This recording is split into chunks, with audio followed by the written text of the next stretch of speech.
Hi, everyone. Welcome to Cosmos with Cosmos is high in the sky.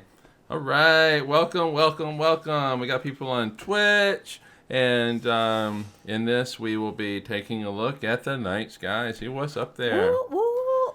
Yeah. And with with all the world on fire, basically, Yeah. it's clear skies. There's no pollution. So It's not even wildfire season yet. it's not even wildfire, and so we'll talk about a little bit about what's up there in the night sky. You can go out and look at it. And before we do that, though, as always, I'm Mike. I'm Liz. I'm Brandon. All right, and that's us. And please follow us on all the social media things: Twitter, Instagram. So Twitter is Drinking Cosmos.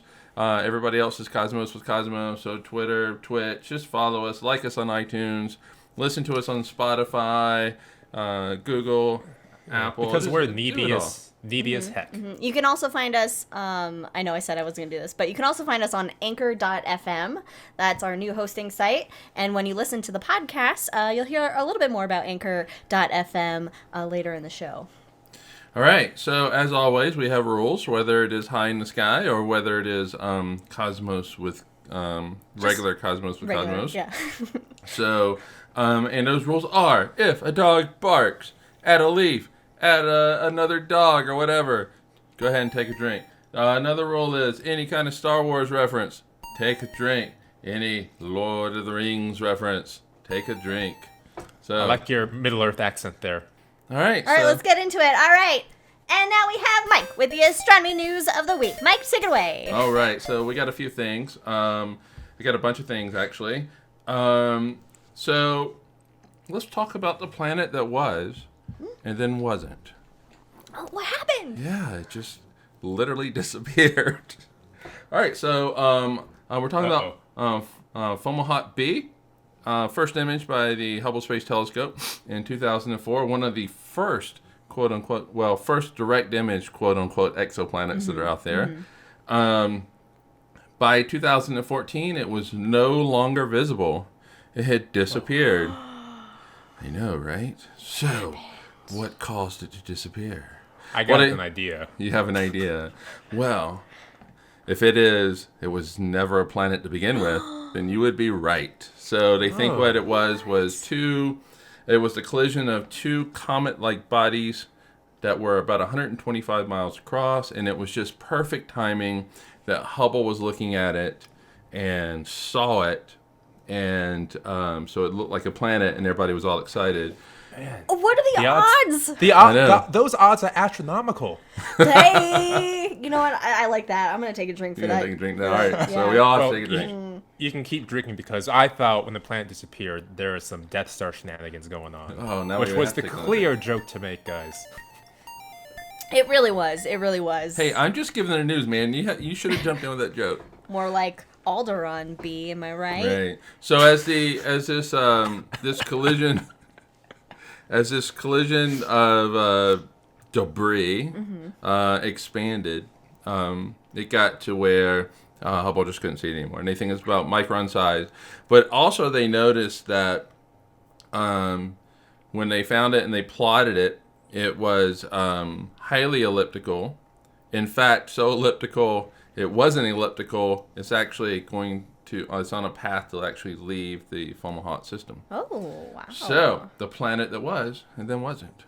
I Really have a stupid question that I don't know if we'll know off the top of my head. Do we know how old that system is? Like, when I think of comets and asteroids colliding, that's like heavy bombardment period, not Right. Well, years I after think the fact. Fomalhaut's a pretty young system, and if you want to take a look at what the early days of our solar system was like, I think we study Fomalhaut. It's relatively close to it. To us, it has a big dust band around it. So I will try to stall as I know, I'm trying to look it up real fast. as we Google. So the dust size right now is about a micron size. And they also noticed that when they found it, it was very bright in the visible, but not in the infrared, which you would kind of think for planets. And I'm out. I'm out. I don't have anything else. I don't know. Come All right. on, Wikipedia. Give me something. All right. So anyway. All right. So moving on. Black hole merger. Ooh. Yeah. So this isn't a new one. This is actually from a year ago, from April 12th, 2019, by LIGO. More like but- from a billion years ago, Mike. Come on, with the light traveling. Come on. Yeah. So this was a year ago. Yeah. By LIGO. But what they did was they kind of re-examined the data, and they noticed that the light curve of this collision was not what they expected for two black holes about the same mass. So LIGO has seen about 10 collisions of black holes, binary systems that have collided with each other. I mean, that have merged. All of them have been about the same size, except for this one. The more massive one was 4 times the mass of the other one. And I really like the quote. The quote comes from Christopher Berry, who is at Northwestern University. He is a gravitational wave scientist. Dude. Yeah. And Enthusiast. his quote Professional. His quote to describe this is roughly equal to the ratio of filling in a regular Oreo to that in a mega stuffed Oreo. Investigations of connections between Oreos and black hole formations are ongoing. Which brings up, I think, an important conversation about the optimal size of Oreos. Double stuff, I think, is the happy medium. Single's a little too much. The mega is just insane. You can't eat that. So that is Wait, one I'm big sorry. Oreo black hole. Mega's not a double stuff. There's more. There's a No, there's higher more. level than double Yeah. stuff Oreos. Double stuff is your average American Oreo. You know what? Wow. We need research. I apparently we do some scientific experiments. All right. So That's- I That's as Liz said, essential, I'm right? I'm an Oreo enthusiast. So double stuffed. I like you and Christopher Bear should get together. Do some science. Anyway, continue. all right. So Einstein proven right again. It's getting old news. I mean, is he ever going to be proven wrong? No. Okay. Yeah. I didn't think so. All right, so the European Southern Observatory's Very Large Telescope, the VLT. I love that. VLT, Very Large Telescope. Thank you for making it easy on us, space people, space professionals. Because we have smaller brains. Than they have. Anyway, so the VLT observed a star, and that star's name S2. So, not the most The sexy star's name. name is S2? Yeah, it's called S2. S2, yep. That's okay. All right, so it orbits Sagittarius A star, so what they did is they've been looking at it for 27 years. Do you want to just explain for anyone who doesn't know what Sagittarius A star is? Sagittarius A star is the supermassive black hole, which is roughly 4 million times the mass of the sun, located at the center of our Milky Way galaxy. Pew, pew, pew. It's our big. It's ours. It's ours. Our black hole. We claim it. It's our daddy. And yeah, you're all gonna fall into it and die. Yay! Yay! You gotta get real close, though. I mean, you gotta get real close. No, we're falling into it I now mean, as yeah, we speak because but- normally I would say we wouldn't. We're too far away. We're just going to continue to orbit around it. But the universe is so fucked up right now. Yeah. Pretty sure we're going to fall into it. Okay, I'll accept that. I mean, It's probably just with a the better way way this to go. year is going, it's possible. Anything is possible. I'll take death by a Yes. black hole. So, all Death right. by black hole. Anyway, so when we look at the, all right, let's go back in time. Isaac Newton, he comes up with his universal theory of gravity, and all orbits are closed orbits. So that means when you go around the sun, and when you on January 1st, you're at a certain point in your orbit, and you spend a year marching around the sun. People are excited. We're going. They're having babies. They're going to the beach. January 1st, you come back, according to Newton, to the exact same spot. Ooh. Yes. Ish. All right. Well, to the same spot with Newton. But if you look at, yeah, that's right. I mean, it is a little bit of an ish, but it's a very small ish. Einstein's like, no, you don't have closed orbits. You actually will have an object as it orbits whatever, the sun or this black hole. It actually precesses. It doesn't come back to the same spot. Oh. It actually, that spot of closest approach actually kind of rotates around that object over time. All right, so they mapped out the orbit of S2, which has a period of 16 years, and they found out that it truly does not come back to its same spot. It actually precesses around the black hole precisely as one Mr. Albert Einstein predicted 100 years ago, over 100 years ago at this point. So we actually see this effect in our solar system with the planet Mercury. Mercury is so close to the sun, we can actually see its precess around the sun as it marches around the sun. Is that what it said, like Mercury observes... Wait, what is it something observes like Newtonian physics and anything else observes in our solar system a different... Maybe I don't... Well, I mean, you basically can get away, at least like on first order, everything obeys Newtonian physics. But Mercury was the first object in this. It was like one of the first tests for Einstein with his general theory of relativity. If his theory was correct, it had to explain Mercury, and it did. Okay. Because Newton couldn't explain it. Yeah. If you use Newton's physics, Because he got you can't. bonked on the head with an apple. Fucked him up, but just a little bit. Just enough to not take him to Einstein level. Damn apple. Fucking apples. Damn apple. Never trust an apple. Just real quick, S2, when it is at its closest approach to the black hole, which is only 120 AU, which is not far. 1 AU is the distance between the Earth and the Sun. So this star gets really close. In fact, it is the star that gets the closest to the black hole and still maintains an orbit. It is traveling 3% the speed of light, which is 5,580 miles per second. It is traveling, it could go from New York to LA in a second. That's like almost teleportation. It's less than a second, It's actually. like teleportation. It's less than a second. It's half a second.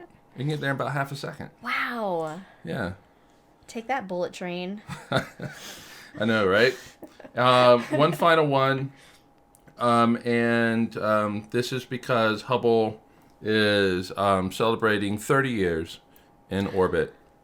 They have released one of the most beautiful and fascinating pictures that I've seen from Hubble. They're calling it the Cosmic Reef. It's these two nebulae. These two nebulae are in the Large Magellanic Cloud, which is about 163,000 light years away. And it's a companion galaxy to the Milky Way. If you happen to be down in, say, there you go. If you happen to be down in New Zealand, you'll be able to see the Large and Small Magellanic Cloud. There it is, absolutely beautiful. The red one is NGC 2014, and the blue one is NGC, I think it's New General Catalog, 2020. And it's absolutely beautiful. That's space porn right there. That is just... I love space so much. Look at that. I know. So we have it on top of... No, we don't need to see Brandon anymore. No. Sorry, Brandon. That's fine. I get it. Look at that. Look at that, you son of a bitch. So, if you haven't seen it, well, I mean, clearly you just saw it, but go out, download it, and blow it. Put it on your fucking wall. It's amazing. Gorgeous. Question from Twitch by Rio. What makes a galaxy a companion galaxy? It orbits the Milky Way. Well, in this particular case, the Large and Small Magellanic Clouds orbit the Milky Way galaxy, so we call them companion galaxies to us. And in fact, we're cannibalizing those galaxies. Yeah, we are. We're eating it, and it's scientifically called, my favorite scientific term ever, galactic cannibalism. Yes. I love it. And, it used to be that the Large Magellanic Cloud was the closest one to us, but I think they found a dwarf one that is actually in the process of being ripped apart by us. So technically it's closer. But I could be completely wrong on that. That's great. I love how every year Hubble will release some kind of glorious picture on its birthday. A couple years ago, it was like Andromeda and then the Eagle Nebula, and they're just mind blowing and amazing. Also, I think it was last week before that, NASA put out the website where you put in your birthday, and it'll show you like what image it was released that day on your birthday, which is kind of neat. That's really cool. Oh, that's cool. And I was going to wait till the end, but everybody, join us next week. We have a great episode on Hubble, on the Hubble Space Telescope, and we have a very special guest, a friend of ours, and I love the fact that I can say, I can name drop and say, no, he actually is a friend of mine. He is.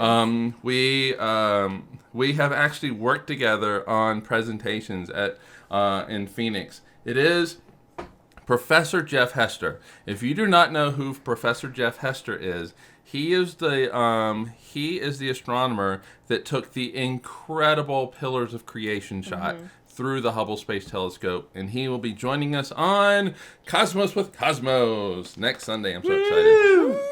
Yes, so very, very much looking forward to that. And that's all I got. We got like real fancy sciencey people coming on. We got people. We got smart people wanting to come on. What are we gonna do, Liz? What are we gonna do with ourselves? Well, we're gonna make jokes and shit. That's what we're gonna make. We'll let the fancy physics people do the real science. Proplid's a funny word, ha. Proplids and eggs. Gotta get those space eggs. Yeah. So that's that. Yeah, I'm very excited about that. Well, thank you, Mike, for the astronomy events of the week. Now, Brandon Riddle, take it away with the rocket launch of the week. Brandon? Thank you, 1940s Liz. So with our rocket launches, of course, with the world being as it is, it's kind of at a standstill. For the next 2 weeks, there's only one rocket launch on schedule. Wow. And that rocket launch over is kind of exciting. It's May 16th. It's on the Atlas V from ULA. And it is the super secret space spy plane, the X-37B. Ooh. This is a really cool thing. Not so super secret if we know about it. Oh, no, it's really tough not to know about it because, number one, when it's up there in the sky, everybody on Earth can track it if they wanted to. Where does this super secret spy plane name come in? Okay, so it's a super secret spy plane because it's 29 feet long, it's about 10 feet high, 15 feet across. Okay, that's pretty specific for a super secret. That's not big. No, it's not big, but it's very specific for a... We know that. You say it's about 10 feet tall. No, you have 9.5 feet in the notes, so we know. Well, you know, I worked at the facility. No, So we know the size of it because you can see the thing come landing down, so people can line up whenever they think it's going to land and just take pictures of the thing and go, oh yeah, it's about 9.5 feet up. That makes sense. Okay. So it looks just like a small space shuttle. But the thing is, we have no idea what it's doing up there. Officially, it's testing instruments, but that's kind of like being a communication satellite. Hey, what are y'all doing? We don't really know. Okay. But yeah, it does land like a shuttle. The last couple times it's landed at the shuttle landing facility down at Kennedy Space Center. And it goes up there for a while. So, of course, the space shuttle went up there for a couple days, maybe a couple weeks. This last one, OTB-4, went 780 days up in space. Oh, that's the one that went up there a lot. I mean, for a long time. That's a long time. For 2 years. Jeez. Okay, all right. What was it doing for so So long? it's impressive that it can go up there for so long and come back absolutely fine and then launch again. In fact, its third mission, right before this, was 718 days. Wow. So, and this is just all flown remotely, right? Like, there's obviously no not a person, people. It's too confined Monkeys. to put people up there, or to put monkeys or Leica up there. It's too small for that. So yeah, it's all remotely controlled, and you can see again where it's at in the sky. So like with a couple of the Russian spacecraft, we can tell when it's getting really, really, really uncomfortably close to U.S. satellites, which has happened a couple times. Ooh. Yeah, but the X-37 here hasn't gotten too close to satellites, so it's not doing anything nefarious Well, that we know of. that we Yet. see. So, can we volunteer somebody to go into it? I don't care how cramped it is. It seems like, is it more For like like a 2 space years? drone? Yeah, 2 years. It's fine. It's I don't care it's how a long space they're up drone. there. It's a space drone. It's What? a It's space. a space drone. All you have to do is tell them it's Space Force. They'll volunteer Force. themselves. And then we don't have to worry about Trump anymore. So yeah, that is May 16th. That's always a fun launch. Because you can see it go up, but then they cut all cameras after like 30 seconds. Like, oh, hey. Like, who here, knows? enjoy this, and then. Yep. What? Oh, yeah. But going back to our rocket launches, we still have 14 launches that are to be determined that were supposed to have launched the past month or two, but are not. So we got a good-sized backload coming up. Fucking stupid 14 launches. pandemic. Damn you, pandemic. Right. And those are only going up. All right, so because we don't have many rocket launches to talk about, we're going to dive into some kind of general space industry news. Starting first off with the big news. This is on May 27th. SpaceX is for the first time in 11 years launching humans from American soil to the International Space Station. So this is super exciting. Ooh, we're not hitching a ride with the Russians anymore. Nope. Which is kind of Russians, terrifying because let's hope everything goes correctly and well. I think the Russians were up to costing NASA like $94 million a seat. Yeah, it A was seat. ridiculous. Yeah, It was and a originally, ridiculous back when the amount. shuttle retired, it was only like 20 million, but it's kept going up and up and up course since it then. has. So, yeah, we gotta get off of the Soyuz. So that's May 27th. The next High in the Sky, we're gonna talk far more in depth since we have plenty of time. But one thing I do want to say, if you happen to be in the south area by Florida, don't go travel to watch it. There are no hotels that can accommodate you. The restaurants are closed down. Yeah, stay Just don't do it. stay home. All right, so that was a small rant. I have a small rant coming up next. Oh boy. SpaceX. Uh-oh. SpaceX, ladies and gentlemen. They've asked the FCC permission to operate the Starlink satellites at lower orbits. So right now it's at about 1,000 kilometers up in the sky, a little higher, and they want to lower it to 500-ish kilometers. Okay, cool. Why do we give a shit about that? Couple reasons. Number one, by lowering the orbit, it allows those satellites to naturally deorbit within 25 years, which is awesome. At 1,000 plus kilometers, it could take 70, 80 plus years to deorbit naturally. So if they break, they can't come down. It helps declutter the orbits. Quick Okay. question. What is the, where's ISS? ISS is like 240 miles. Okay, which so in it's a little bit, kilometer it's speak- below, it's a little bit Correct. below this 540 kilometers. Yeah, the ISS really is not high up in the sky. All right, so that's roughly about 400 miles up. Okay. Gotcha. So, yes, they're closer to the Earth, the Starlinks are, so they can come and deorbit easier. But as they get closer to the Earth, they also get a little brighter. A lot brighter, which is an issue already.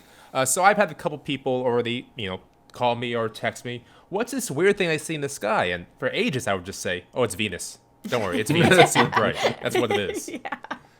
But recently, they were saying, we see these trails of lights in the sky. What? I go, son of a bitch. It's the Starlink satellites. Get used to it, because our sky will forever be moving if we continue on the current path. Because not only SpaceX want to put their 60,000 satellites up in the sky, Amazon, they want to put a constellation of satellites up there, about 20, 25,000 satellites. It's just a mess. So we got to figure out how to dim those lights immensely and to deorbit them when the time's up. So, for example, SpaceX bringing the Starlinks closer is a good step to deorbiting them, but it's going to mess up astronomy, the natural world, and just the sky. Yeah. So what is SpaceX doing to combat this potential new brightness? Well, SpaceX said because they're closer to the Earth, they'll more often be an Earth shadow. All right. I mean, what? All right. I guess. Sure. But then about a month ago, when they launched 60 Starlinks up into space, they had 2 dark sats. These were experiments in which they tried to decrease the albedo up there in space. And it took the brightness down 55%. which sounds great. But according to Tony Tyson, who's the chief scientist for the Vera Rubin Observatory, they need to be darker by 10 to 20 times that. Yeah. Whew. So yeah, SpaceX is still working with astronomers to bring that brightness down to, not ruin the natural world and to actually do science. Because when you have these Starlinks constantly going through the sky, it will ruin the science. Yeah. So if you decrease it by 10 to 20 times, at least we can take those signatures out and get, science still done. Yeah. So there's still a long way to go if they want to put tens of thousands of satellites up in the sky. And that's just SpaceX. We have others as well. I feel like this should have been resolved before they fucking put shit up there. Oh no! See, I and completely this is what happens when you're not an organization like NASA or a U.S. government agency, and you're just a rich guy Fucking capitalism. God who does damn what he it. wants and then tries to fix it later. Like one of the things they wanted to try to do is put little tiny black umbrellas to block out the sun on these Starlinks. Wait, what? Was this the Umbrella Yeah. Academy? This was on an article from spacenews.com. They want to with the put little SpaceX spokesman. umbrellas. Tiny Little tiny space umbrellas to block out some of the light Elon or something Musk. like that. is the penguin. Oh yeah. Oh god. Yeah. That's my weekly SpaceX rant. Okay. Join us next week for my new rants. But up next we have the Space Force. Space Force! Space Space Force. We can rant about that too if we want to. But the news for the Let's Space Force is that beginning May 1st, you may join or add your application to join them. So they were looking for 7,000 enlisted airmen and officers are going to be asked to join them. And right now, if you go to usajobs.gov, you can go apply at will. You know what? I'm gonna check those jobs out. Though. Or, now, does anybody in the Space Force actually get to go to space? No. Or this is just completely another name No. for the Air Force? Just No. such bullshit that came out It of is fucking bullshit. Orange's ass. Join me next week when I rant about the Outer Space Treaty and how ways it's just been thrown away. All right. All right. Let's move on Last to thing. Mars. We still Last have the thing whole for like good news. night sky to get to. Yep. We got good for news Mars. and fun news here, but we're kind of Shorter- on track with time. Thank you Shorter very show, much. my ass. Not really. Oh, no. So, go ahead quickly, Mars. Mars news. So every 2 years, the planets align in such a way where we can actually launch things to Mars. So this year, it's of course July through August launch window. So in this case, we have China's first satellite and rover going to Mars. That's going to be the Tianwen-1, and that means questions to heaven, which is kind of cool. Oh, that's nice. I like that. That's romantic. Questions? I guess it was like a 12th century Chinese poet. Cool. Okay. Awesome. So again, satellite and rover, and the satellite for some cool. reason is still going to take imagery of the planet, even though they could use NASA's imagery because we have super high definition they pictures. want to use their own. They want their own. shit. Yeah. I get that, but I guess NASA probably can't work with them anyway. So all right, I get that. I So that's- like. Sorry, I just want to interrupt because Ron says I call it shoot stuff at Mars season. Yes. I like that. I like that a lot. And Ron also mentioned the Mars copter. Yeah, that's NASA's baby with Perseverance. Yes. Pretty damn awesome.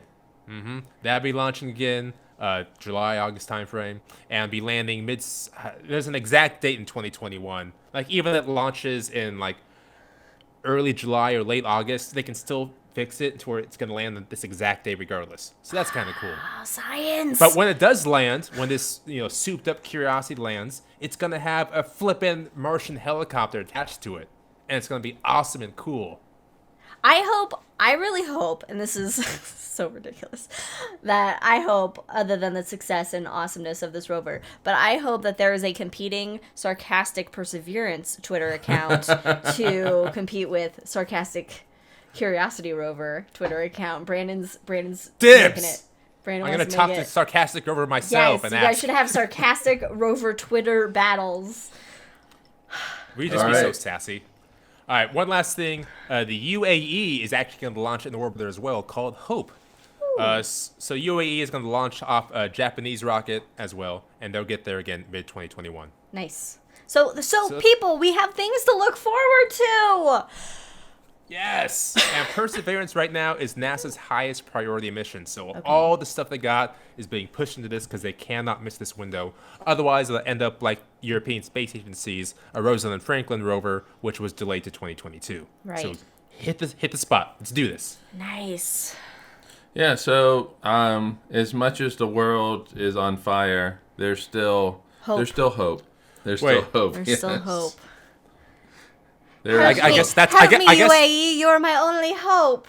but that's what drink to that. But also, the world's on fire. I forget the next line, but that's the way I like it because I'll never get bored. I am so ready to get fucking bored right now. I tell you what, why don't we move on? Let's move on to what's up after sunset. What's high in the sky? What's high in the sky? Liz, what's high in the sky? There's some things high in the sky. A few things. A few things. So if you go outside after sunset, and this has been there for a bit now, but looking to the west, there is a bright object, and that is Venus, still hanging out with us, still chilling in our evening sky, The setting in the brightest west object in now. the sky, folks. And it looks Very bright. It looks so fantastic, getting closer and closer to the moon. Yes, check And it it's out. not a UFO, folks. It's not a UFO. Even though some people think it is. Of course they do. What And some isn't a people wreck their UFO to car. some people? I swear. Okay, so Venus is hanging out. And then we have some constellations all the time at night. Everywhere there's constellations. But we're gonna know a couple of them. Orion. Orion, of course, very famous constellation, easy to spot. It's setting earlier and earlier in the west now as we move further away from winter. Yes. It's spring now. I've had to do yard work. I was gonna hate say it. like, the daisies are popping, the flowers are blooming. Yeah. But I guess we gotta do yard work in this Fucking bitch. yard work. Dandelions all over the fucking place. God damn it. So Orion's going away. And more springtime and summertime constellations are starting to come up there. And one springtime constellation, which we are going to talk about a little bit more later, we're going to get into the mythography of it. And that is Gemini. It's a winter Is constellation. it a winter constellation? Oh, yeah, yeah. Oh, thank you for correcting me. Yeah, it is setting in the west now, isn't That's it? why I whispered it. Oh, thank you. Well, you know what? I'm okay being wrong. That's fine. It is a wintertime constellation, and that's Gemini. And you know what? Since I picked the constellation that we're going to tell the story about, I picked it because it's my last hold on to winter. Is it? Oh, okay, Yeah. that makes sense. It's high in the western sky after sunset, and it's marked by two bright stars that are right next to each other. One is more bluish, and one is more orange yellowish, and those are Castor and Pollux. I don't remember which is which. Castor is the dimmer of the two. Okay, But which color? oh, I don't know. Oh, okay. Yeah, I don't know. You know, it's Castor is on the side of Capella. Oh. okay. The seas easy hanging to out remember. together. So again, for those of you at home listening or watching Twitch, you can use Google Sky Maps or whatever the Apple version is if you have an iPhone to help you locate things in the sky, and it'll tell you what's up there. It'll actually draw out constellations for you, and so that's a very handy tool you can use. Or you Okay. just give one of us a call in the middle of the night. Say, what am I looking at? Like, that's Yeah, Castor. Is it dimmer? It's Castor. Which I've had my, like my mom or my dad be like, there's something bright, and, Yeah. and I'll be like, yeah, that's this. Thanks. I love it. And so you have a Gemini up there, and then the people have added more notes to what I initially put in here, but I will go ahead and read these notes. Go for it. All right. In Gemini, there is an open cluster M35. There's also the Jellyfish Nebula and the Eskimo Nebula. You're gonna skip Jaminga? I don't know what that is. What It's a is neutron that? star. Oh, is that what it is? I thought it was a typo. It sounds so cool. No, it's a neutron star. Jaminga. Yeah, I was like, oh, we're gonna skip that. So It's a neutron somebody star. named this neutron star Jaminga. of Gemini. Yeah. Yep. Also, I'd like to point out that if you've ever watched anime and they will say in the anime if they're referencing Gemini, they pronounce it Gemini. I don't know why. I just thought that relevant. Also, if you go back to the early 60s and cricket. listen to NASA astronauts talk about the Gemini program, they always call it Gemini as well, Oh, interesting. which is weird. Are we pronouncing it wrong? No, What alternate? you say it with confidence. Do what I want. And 7 of the stars in Gemini have exoplanets. I mean, there's exoplanets everywhere. They're all up there. They're all up there. Everywhere you look, there's an exoplanet. Exoplanets everywhere. Let's All all right. have a planet. So a little bit later, we'll get into the story of Gemini. That's our constellation story this week. But moving on, a springtime constellation that's getting higher in the sky earlier in the evening, which we've talked about, is Bootes. Bootes the herdsman. And then we also have Hercules high in the sky. It's beginning to rise in the east after sunset. It's more of a summer autumn constellation, really, and it's not a very bright constellation, so you will need a star app to help you find it. It kind of looks, I would always reference it as a squished spider. Oh, yeah. It's kind of like if you connected all its stars, that's what it would look like. And that gives me nightmares. And then finally, another constellation, more summertime constellation, because it's rising early in the morning now. That is Aquarius. Water bearer. The water bearer, yes. Of course, it is one of the zodiac constellations, so meaning that it is located upon the ecliptic. That is the plane of our solar system projected up on the sky, so the sun will pass through it. It means nothing in your life, has nothing to do with what's going to happen, your personality, your money income, or your love life. What if Aquarius is in retrograde? That doesn't happen. That's not a thing. Aquarius in You retrograde? can throw retrograde in anywhere. It means nothing. I guarantee All right. you somewhere has something about that. Let me tell you, if Aquarius is in retrograde, We're fucked. that means Something's we're fucked gone horribly wrong with the physics. Earth's rotation and its orbit. I think We're that's all the gonna fifth die. horseman. I think the fifth horseman is retrograde. I think you're right. And we only have the third horseman up this month, so we're okay. So Aquarius rising early in the morning. It's also kind of a fairly dim constellation. Are we going into the age of Aquarius now? Stop. Thank you No. for saying it, because I was going to.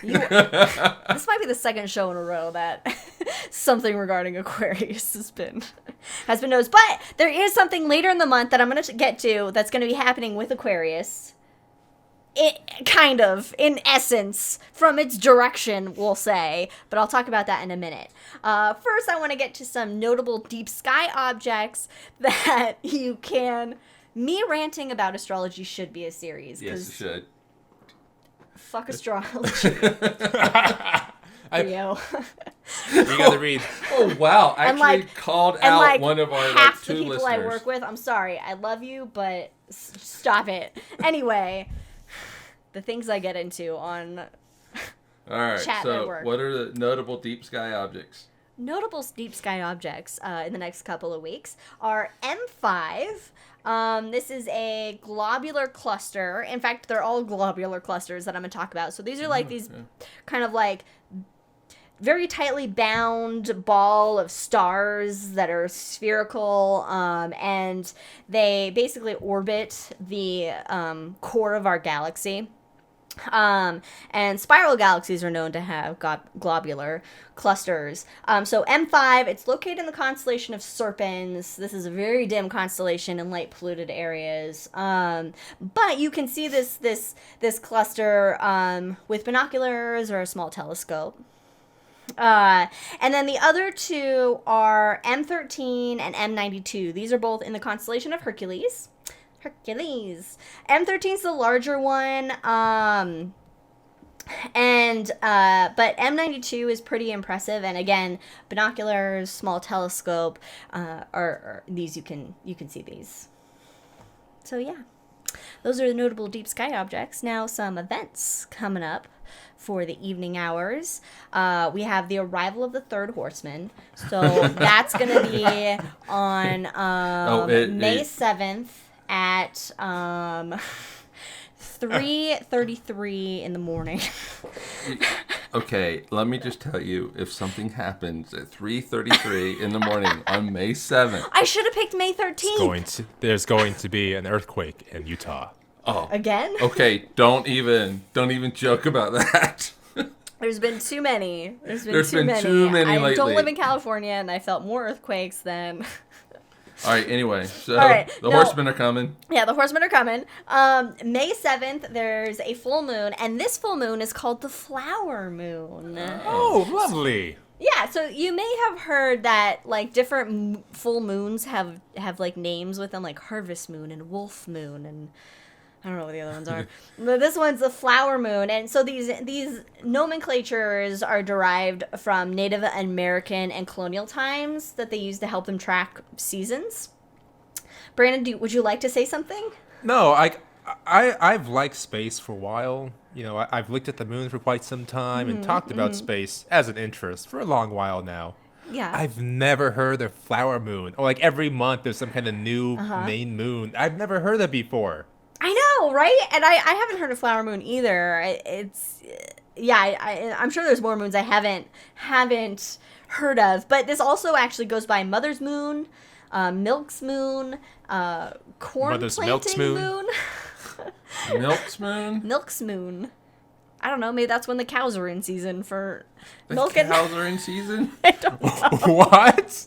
I don't know the mindset of the colonial. Oh man, we and are Native just like Americans super during that 21st time. century people here. Hey, everybody, the cows are in season. So basically, the May full moon is it's called the flower moon and all this because it's marked at a time of increasing fertility with temperatures warm enough for safely bearing young near late frost and plant in bloom. So basically what it's saying is this is a good time to have a baby because it's not the middle of winter. So you want to make sure that you get busy 9 months prior. So you have a baby in when it's All right. time or something. Well, I don't know. In 3 months, we're going to make a baby.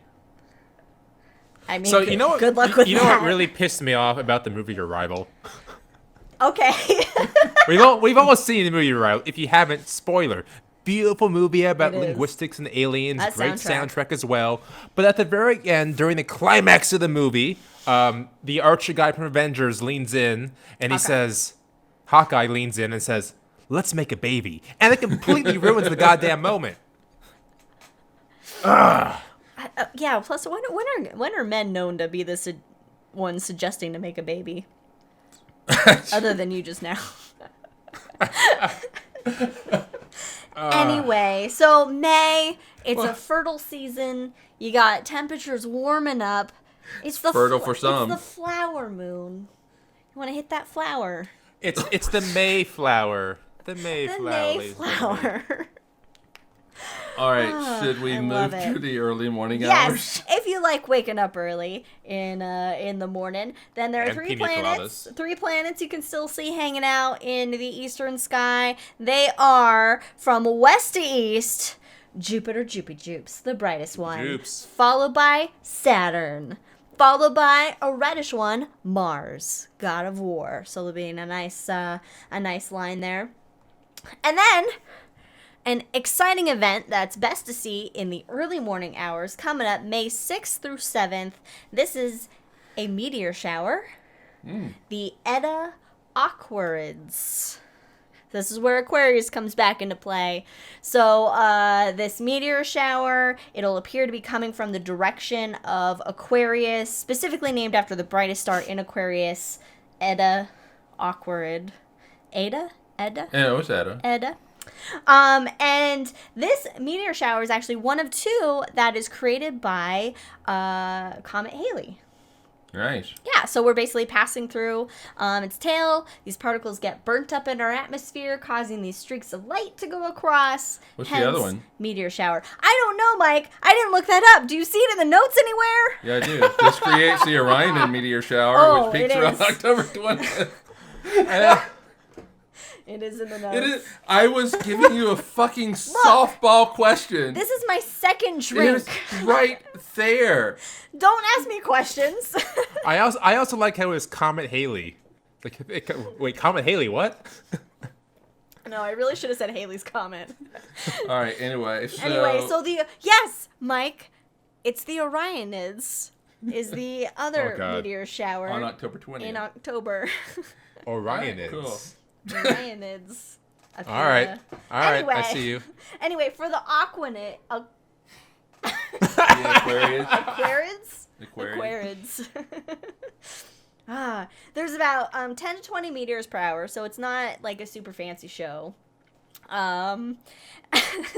Just saying. But these meteors, they are traveling fast. They're going 148,000 miles per hour. Super fast. And so these fast meteors, they have a tendency to leave these glowing sort of trains behind them that can last for several seconds to I minutes. think You're good. I think, folks, we've hit the point in the show where we're all a little toasty and doing just fine, except for Mike. Mike is displaying a lack of Drink up. drink up. I Yes. almost done my drink. I have fault no is more that? drinks I'm after smaller this. than you. If there I'm are smaller. any references, I now have to turn to water. All right. So anyway, by the way, we didn't mention this last time for the last High in the Sky, which where we had the Lyrids meteor shower.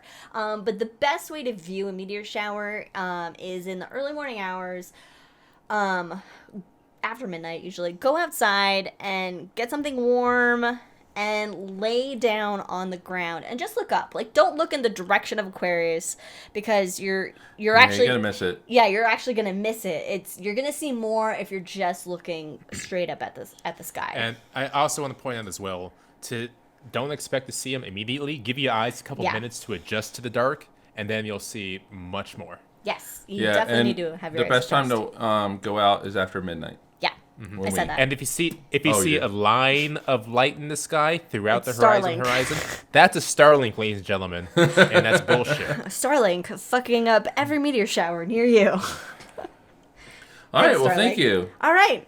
Thank you, Liz, for the night sky events that are coming up. Now, Mike George, take it away with Mythographer's Corner.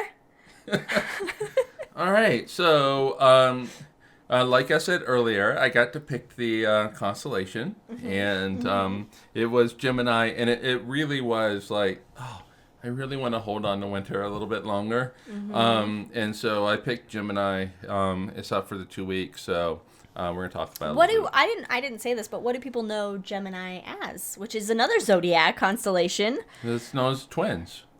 Yep. So, and you know, the Greeks weren't the only ones who saw twins. They In never fact- are. No, I know, right?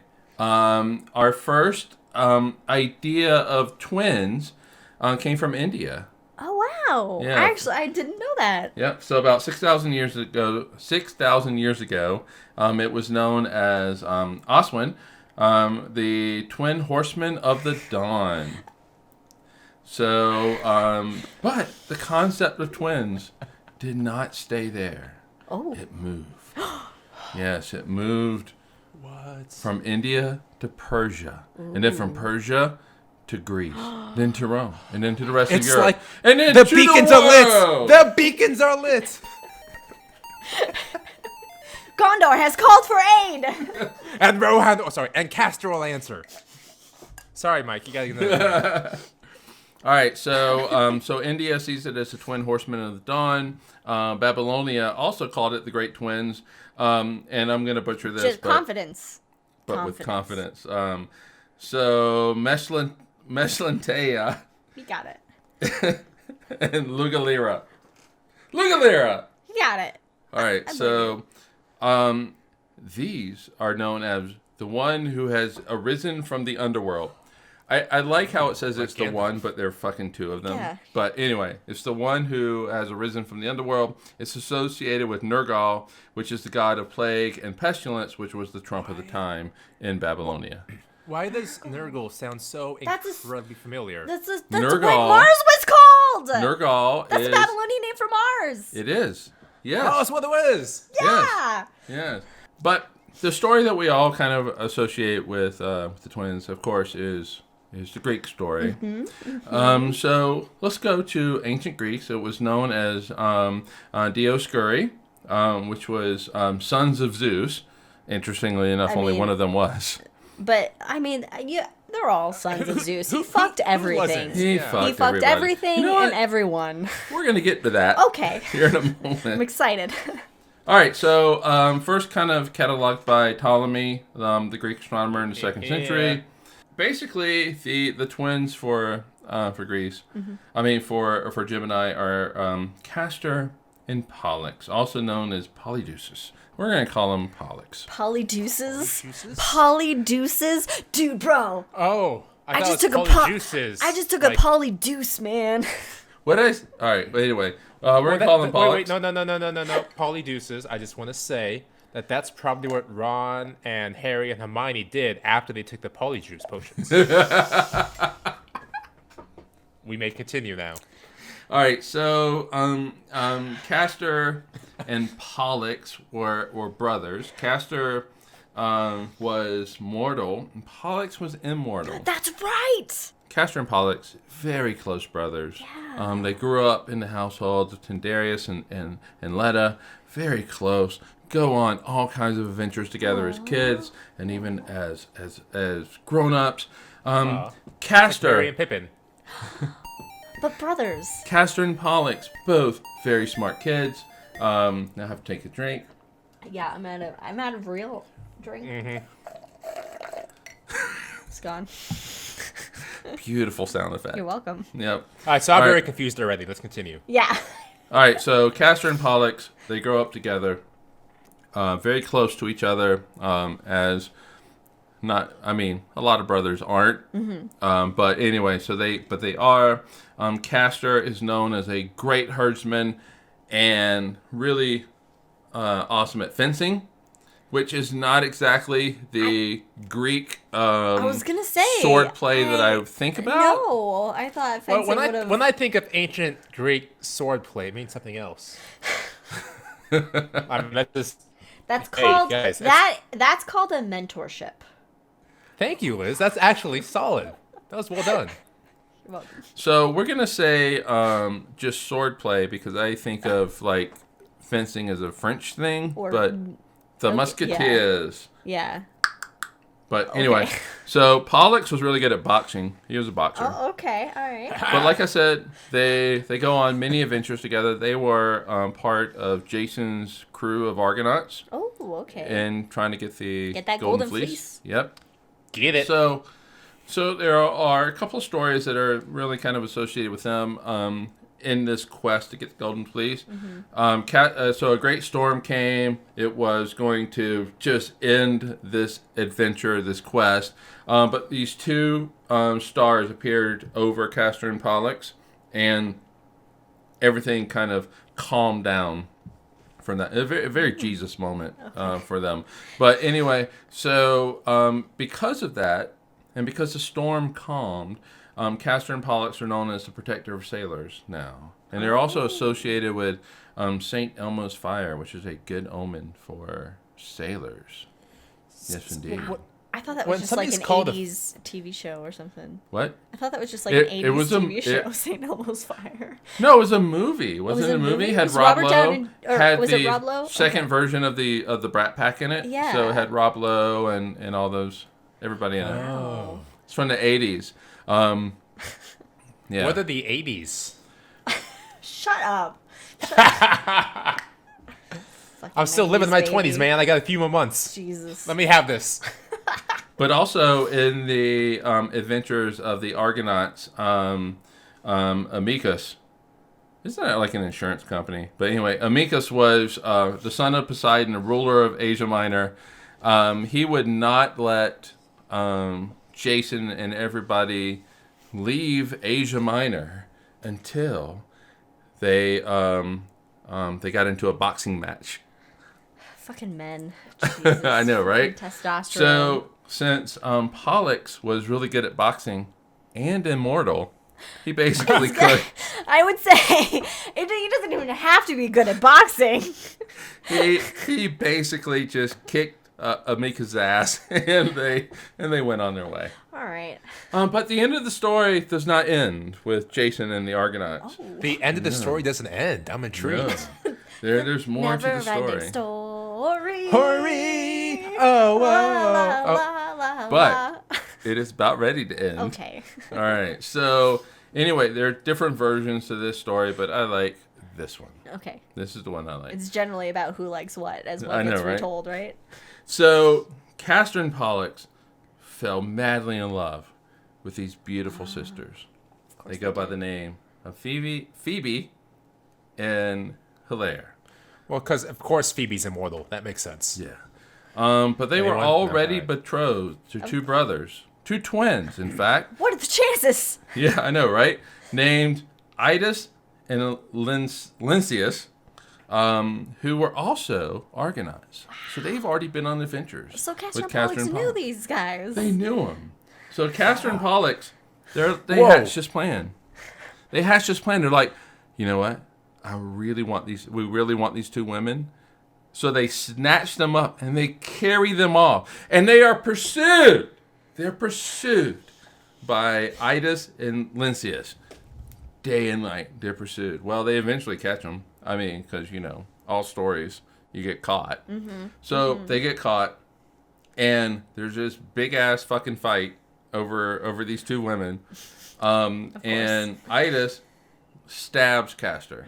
Remember, Castor, mortal dude. Oh. Yeah, that's right. So, That's right. Oh. not good. Not good. Okay. Pollux sees this. He's fighting Lynceus. He sees this. He's fucking filled with rage at this. This Yeah. is his brother. Yeah. They've been on many adventures. Yeah. So he basically just rips Lynceus' head off. I mean, he destroys him. And he goes over. He's ready to fight Idas, but Zeus intervenes. He casts down a thunderbolt, basically saving them from each other. Mm-hmm. But Pollux is immortal. He could have taken them. He could have fucking taken them. He can't die. But whatever. All right, so Zeus intervenes, but Pollux is devastated. He's overcome with grief over the loss of his brother. In fact, so much so that they basically, you don't hear anything about the women anymore. That's in the story no more. Of course, they didn't have a choice to begin with, and now irrelevant. Yeah. So Pollux, he's devastated. He's overcome with grief. Mm-hmm. He wants to die, but as an immortal, he cannot commit suicide. So that's just not going to happen. And so he pleads with his dad. He's like, hey, what can I do? What can we do? There's got to be a solution to this. And so, Zeus thinks about it and comes back to him probably a week later.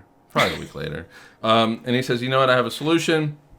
And what he does is Zeus places both of them up in the sky together, where we see them as the twins, and where they were inseparable in life, they're now inseparable in the universe. Aww. So they get to spend, quote unquote, eternity together. The physics in my head's going, all right, that's not going to happen, but whatever. Yeah, I'm curious about the actual emotion of those two stars. No, they're gonna move apart. Yeah, they move apart. Okay. Obviously, but now I'm curious, Brandon. You told it a different way in the dome. How did you tell it? Oh, no. I mean, so obviously this is a long version of it, but how did you tell it in the dome? I took 5 seconds because it wasn't one of my main stories. We all have our main stories we focus on. Yeah. So we got Castor and Pollux. They were both twins, and they both loved each other immensely. But eventually, whichever one was mortal, Castor, Pollux. Yeah. I wasn't listening. Castor. When Castor died, Pollux became so sad and upset that he threw up in the sky to join his brother, and I moved on. Yeah, that was pretty much exactly how I told it. Yeah, but it's a beautiful story of brotherly love. Of course. Right. Except for the women involved. But yeah, beautiful The who? story. The what? I know. Oh, man. Well, thank you for sharing that story this week. Yeah, it's my last hold on to winter, and now we go to spring and summer. Now it's gone. Now we just gotta wait. Yeah. Months. Well, but with that, that is the end of High in the Sky. High in the Sky, everyone. Again, next week, join us for an incredible look back at Hubble, which has completely just changed our view. 30 years. Changed our view of the Revolutionized. universe. Yes. It's been amazing, and I can't wait for what its successor, the James Webb Space Telescope, what that's going to bring. Because Hubble has been absolutely just My amazing. palms get sweaty when you bring up James Webb. Yeah. So let's get there first, folks. Yeah, exactly. So, thank you for joining us, everyone listening. Thank you for everyone who came on Twitch to check us out. Again, we'll be back next week. Yeah, so we'll see you next week. And see you next week. Of course, everybody have a great week. Stay healthy, stay safe. Cheers. Yeah. Cheers. Bye. Take Bye, care. everyone.